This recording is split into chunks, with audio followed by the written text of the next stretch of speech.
प्यार प्यार प्यार प्यार प्यार टिक टिक टिक टिक टिक टिक टिक। प्यार प्यार प्यार प्यार प्यार टिक टिक टिक टिक टिक। चाहिए थोड़ा प्यार, थोड़ा प्यार चाहिए, जाने मन गुल बदन मेरी बात मानिए। This was the climax of Taxi number 911, one of my favorite films, beautiful climax, जिसमें जॉन अब्राहम गाड़ी को ड्राइव कर रहा होता है और प्रियंका चोपड़ा की गाड़ी को ठोक देता है। सो John Abraham is driving that car, ठीक है। सो अब प्यार से प्लाज्मा प्रोटीन बाइंडिंग और 5D से पहला ड्यूरेशन ऑफ एक्शन। अगर प्लाज्मा प्रोटीन बाइंडिंग हाई होगी, ऑब्वियस ही बात है ड्यूरेशन ऑफ एक्शन उसका क्या होगा, for a longer period of time. आपको अगर याद हो, मैंने आपको बताया था ड्रग एग्जिस्ट्स मेनली इन टू फॉर्म्स, एक हो गया फ्री फॉर्म और एक हो गया बाउंड फॉर्म। तो अगर ड्रग फ्री फॉर्म में अवेलेबल है तो जल्दी निकल जाएगी ना बॉडी के बाहर, बट अगर वो चिपकी हुई है, किसी से बंधी हुई है, तो ऑब्वियसली उसका फ्री फॉर्म अवेलेबल नहीं है। बाउंड फॉर्म में तो वो प्लाज्मा प्रोटीन चिपकी हुई है, तो duration of action it will be long acting, but obvious, ठीक। उसके बाद डिस्ट्रीब्यूशन से आपको बता ही चुका इसका इन्वर्स रिलेशनशिप क्यों होता है, डिस्प्लेसमेंट। इसकी ज़रा बात करते हैं। सपोज यहाँ पर दो वीकली एसिडिक ड्रग्स के एग्जांपल देते हैं। पहले तो आप ये समझो डिस्प्लेसमेंट, एक ड्रग जिसकी हाइयर एफिनिटी है प्लाज्मा प्रोटीन से और एक ड्रग जिसकी lower affinity from plasma protein. So higher affinity जिसकी होगी वो लोअर वाले को धक्का दे देगा, ठीक है, बाहर उठा के फेंक देगा। फॉर एग्जाम्पल आपको एक क्लिनिकल एग्जाम्पल से बताता हूँ। दो वीकली एसिडिक ड्रग्स एग्जाम्पल ले लेते हैं। और एक और इम्पॉर्टेंट चीज़, जो वीकली एसिडिक की कंपटीशन होगा, दो वीकली एसिडिक या दो वीकली बेसिक। एसिडिक का बेसिक के साथ नहीं होगा, मतलब सपोज किसी को एक वीकली एसिडिक ड्रग दे दी एस्पिरिन और साथ में उसे दे दी प्रोप्रानोलॉल, तो कोई टेंशन नहीं हमको, क्योंकि प्रोप्रानोलॉल क्या है, बीटा ब्लॉकर है, तो उनमें कोई कंपटीशन का चांस नहीं। कंपटीशन का चांस क्या है, एसिडिक एसिडिक में। सपोज किसी को आपने दे दी drug warfarin, warfarin is a weakly acidic drug, ठीक। वॉर्फरिन तो वो प्लाज्मा प्रोटीन पे बाइंड हो गई, किस पे हो गई, एल्ब्यूमिन पे ऑब्वियसली। और साथ में उसको मरीज को कुछ महीनों बाद उसको हो गई diabetes. So anti diabetic drug आपने उसको ट्रीटमेंट के लिए दी, उसका नाम हो गया टॉलब्यूटामाइड, ठीक। अब प्रॉब्लम कहाँ पे है, ये दोनों वीकली एसिडिक ड्रग्स हैं और दोनों एल्ब्यूमिन पे बाइंड है, बट एल्ब्यूमिन तो बेचारा एक इकलौता है। सपोज ये ब्लड स्ट्रीम हो गई, ठीक, ये ब्लड वेसल के अंदर ड्रग हो गया, वॉर्फरिन भी यहाँ पर आ गया और टॉलब्यूटामाइड भी आ गया, मगर एल्ब्यूमिन का तो एक ही मॉलिक्यूल है, ठीक, ये एल्ब्यूमिन हो गया। अब जिसकी हाइयर एफिनिटी है वो बाइंड करेगा, जिसकी लोअर है वो नहीं करेगा। सपोज हाइपोथेटिकल में मानते हैं कि वॉर्फरिन की इस पर पहले वॉर्फरिन बाउंड था, हाइपोथेटिकल, मुझे नहीं पता किसकी ज़्यादा है किसी का, मैं समझाने के लिए बता रहा हूँ बस। सपोज पहले वॉर्फरिन इस एल्ब्यूमिन पे चिपका हुआ था, टॉलब्यूटामाइड आया, उसने वॉर्फरिन को धक्का दिया, वो बाहर निकल गया। वॉर्फरिन क्यों देते हैं, एज अ ब्लड थिनर, ठीक है, हार्ट अटैक के पेशेंट्स को, एमआई के पेशेंट्स को हम देते हैं। Warfarin is basically an anti coagulant, ठीक है, it acts on the extrinsic pathway. अभी बाद में सबको आपको मैं पढ़ाऊँगा, रिलैक्स, ठीक। अभी बस जो बता रहा हूँ उसको सुनते जाओ बस, ठीक है। ब्लड की क्लॉटिंग को प्रिवेंट करता है।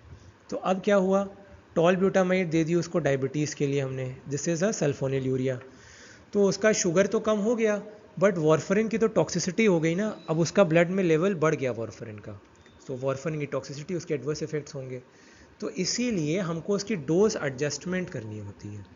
So D for displacement and D for dose adjustment.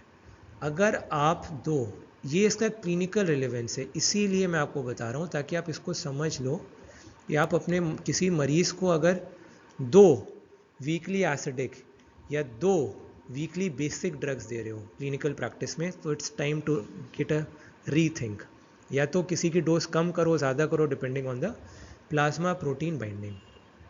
Dialysis obviously जो highly plasma protein bound drug होगा उसमें आप डायलिसिस करोगे कोई फ़र्क ही नहीं पड़ेगा, क्योंकि प्रोटीन्स को हम लोग फ़िल्टर करते ही नहीं है, जो वो फ़िल्टर लगा होता है, proteins are not filtered through it.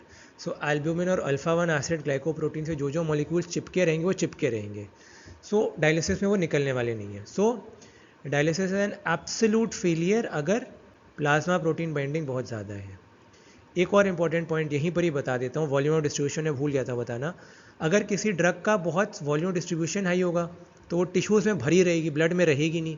तो जब वो टिश्यूज़ में भरी है तो ब्लड में आएगी कैसे? ब्लड में नहीं आएगी तो डायलिसिस में क्या कर रहे हैं हम, ब्लड स्ट्रीम से अंदर इम्प्योर ब्लड जा रहा है, प्योर ब्लड आ रहा है, तो वो ड्रग तो भरी घुसी छुपी पड़ी हुई है ना टिश्यूज़ के अंदर, ऑर्गन्स के अंदर, तो वो आएगी नहीं बाहर। वॉल्यूम डिस्ट्रीब्यूशन हाई है, टिश्यूज़ में बैठी हुई है मस्ती से, तो ब्लड में आएगी नहीं, तो फिल्टर होगी नहीं।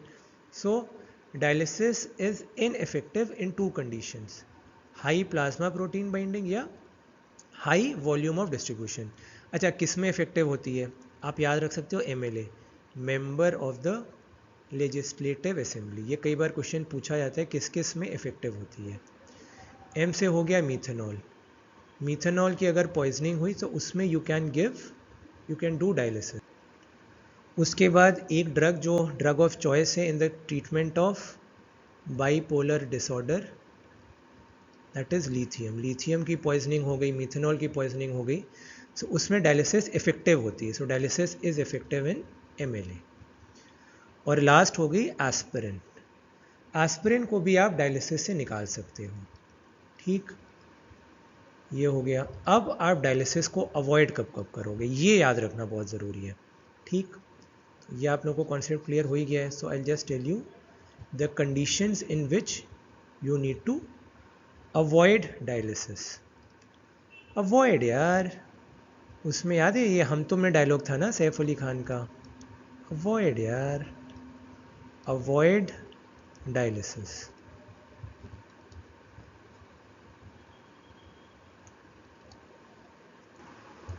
सो ए से सबसे पहले हो जाएगा एम्फेटामीन। अगर एम्फेटामीन की पॉइजनिंग है so this is practically useless, dialysis करने का कोई फ़र्क नहीं होता। तो एम्फेटामीन पॉइजनिंग में कभी भी डायलिसिस हम नहीं करेंगे, ठीक। उसके बाद वी से verapamil. Verapamil is a calcium channel blocker that belongs to the sub category of phenyl alkyl amines, ठीक है। जब एंजाइना पढ़ाऊँगा तो उसमें आपको मैं बताऊँगा कि वेरापामिल या डिल्टियाज़ेम को दे सकते हैं एट्रियोवेंट्रिकुलर का जो कंडक्शन होता है उसे कम करने के लिए, ठीक। ओ से ओपियोइड्स। एक ओपियोइड्स तो डिस्कस कर ही चुका हूँ, मॉर्फिन सबसे most effective and strongest analgesic till date. आज तक दर्द को दूर करने की, पेन को दूर करने की इससे इफेक्टिव दवाई नहीं है। इसीलिए हार्ट अटैक जब किसी को होता है, दिल का दौरा पड़ता है, इतना सीने में दर्द होता है, एक्सक्रूशिएटिंग पेन, तब हम मॉर्फिन इमीडिएटली देते हैं। इसके दो फायदे होते हैं, एक तो पेन भी, साथ में एंग्जाइटी और एप्रीहेंशन को भी ये दूर करती है, ठीक है। एक हो गया ओपियोइड्स, दूसरा हो गया organophosphorus poisoning.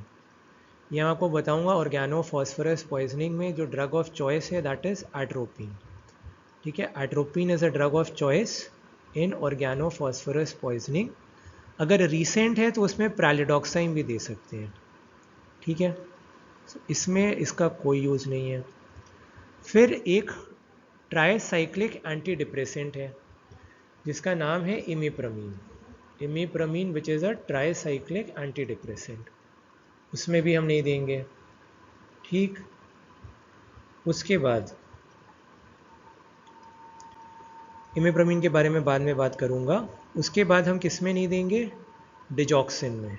Digoxin is one of the medicine used in heart failure. अब तो हार्ट फेलियर में कम ही यूज़ करते हैं, अब तो नई दवाइयाँ आ गई मेरे पास, एस इनहिबिटर्स आ गए हैं, एंजो मतलब एस इनहिबिटर जैसे कि एनालाप्रिल, लिस्नोप्रिल, ठीक है, या फिर आपके पास एंजियोटेंसिन रिसेप्टर ब्लॉकर्स हैं, लोसार्टन, कैंडिसार्टन, वो आ गए हैं। डिऑक्सिन को पहले हार्ट फेलियर में देते थे, अब हम लोग इसको किसी किसी एरिथमियाज में, जैसे एट्रियल फिब्रिलेशन हो गया, उसमें हम इसको दे सकते हैं। And last D is for diazepam. Diazepam एक बेंजोडायजेपिन है जो कि आपके मन को, आपके ब्रेन को, मस्तिष्क को काम करती है। डायजेपाम, अल्प्राजोलैम, क्लोनाजेपाम, ठीक है, all these belong to benzodiazepines. Okay, I hope this has made it clear for you. और लास्ट डिजीज़ हाइपोएल्बुमिनीमिया। किसी किसी डिजीज़ में हाइपोएल्बुमिनीमिया हो जाता है, प्राइमरीली जिसमें होता है उसका नाम है नेफ्रोटिक सिंड्रोम। नेफ्रोटिक सिंड्रोम में अगर हाइपोएल्बुमिनीमिया हो गया तो एल्ब्यूमिन कम बचा है ब्लड के अंदर। तो जब एल्ब्यूमिन कम बचा है ब्लड के अंदर तो आप खुद सोचो, if albumin is very less in the blood तो जो वीकली एसिडिक ड्रग बाइंड किससे करेगी, जब एल्बुमिन ही नहीं है तो बाइंड कहाँ से करेगी। सो ऑब्वियस सी बात है वीकली एसिडिक ड्रग की आपको डोज ज़्यादा देनी पड़ेगी उसमें, क्योंकि प्लाज्मा प्रोटीन बाइंडिंग उसकी हो ही नहीं है, तो फ्री फॉर्म उसका ज़्यादा अवेलेबल है, तो सारा का सारा एक्सक्रीट ही हो जाएगा, तो हमें हाइयर डोज देनी पड़ेगी। Okay bye.